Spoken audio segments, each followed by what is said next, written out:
ایک دفعہ کا ذکر ہے کہ ایک بڑا عظیم بادشاہ اپنے شاندار محل میں رہتا تھا۔ اس کا نام بادشاہ جلال الدین تھا۔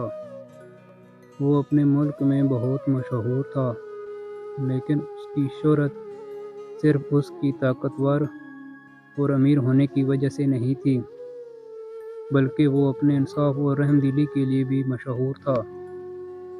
ہر شخص اس سے محبت کرتا تھا، لیکن ایک چیز جو بادشاہ کے دل میں ہمیشہ رہتی تھی وہ یہ تھی کہ اسے اپنی زندگی میں سکون اور خوشی محسوس نہیں ہوتی تھی۔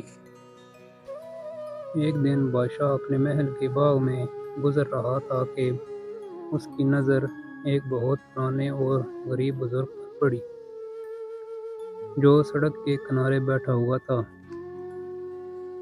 بزرگ نے ایک پرانی سی چادر اوڑھ رکھی تھی اور اس کا چہرہ روشنی سے بھرپور تھا، حالانکہ اس کے پاس کوئی مال و دولت نہیں تھی۔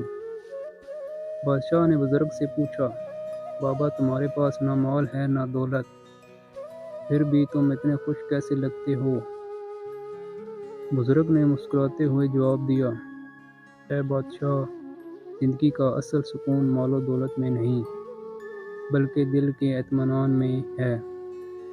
اگر تمہارے دل میں تسلی ہو تو تم دنیا کے سب سے امیر شخص ہو۔ بادشاہ کو بزرگ کی بات بہت عجیب لگی۔ اس نے پوچھا، اگر یہ سچ ہے تو کیا تم مجھے یہ سکون دے سکتے ہو؟ بزرگ نے کہا، یہ سکون تمہیں تبھی ملے گا جب تم لوگوں کی خدمت کرو گے، بغیر کسی لالچ کے نہیں۔ تمہیں اپنی ذاتی خوشی کے بجائے دوسروں کی خوشی میں خوشی تلاش کرنی ہوگی۔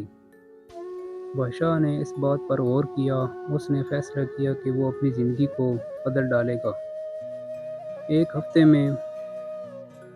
ایک ہفتے کے بعد بادشاہ اپنے ملک کے لوگوں کے دکھ درد دور کرنے لگا، غریبوں کو دولت بانٹنے لگا، مساجد بنوائیں اور انصاف کے ساتھ حکومت کرنے لگا۔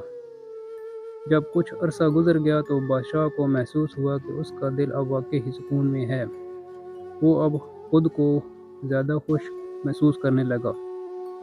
اس نے پھر سے بزرگ کو بلایا اور کہا، بابا، تمہاری بات سچ تھی۔ میں نے جب سے دوسروں کے لیے کام کرنا شروع کیا ہے تب سے میں واقعی خود کو زندہ محسوس کرنے لگا ہوں۔ بزرگ نے مسکراتے ہوئے جواب دیا، بادشاہ، زندگی کا اصل راز یہی ہے، جو دوسروں کے لیے جیتا ہے وہی اصل میں خوشی اور سکون پاتا ہے۔ اس طرح بادشاہ جلال الدین نے اپنی زندگی کو غریبوں کی مدد اور انصاف پر مبنی بنایا اور دنیا کے سب سے خوش بادشاہ بن گئے۔ کہانی کا سبق: زندگی کا اصل سکون مال و دولت میں نہیں، بلکہ دوسروں کی مدد اور خدمت میں ہے۔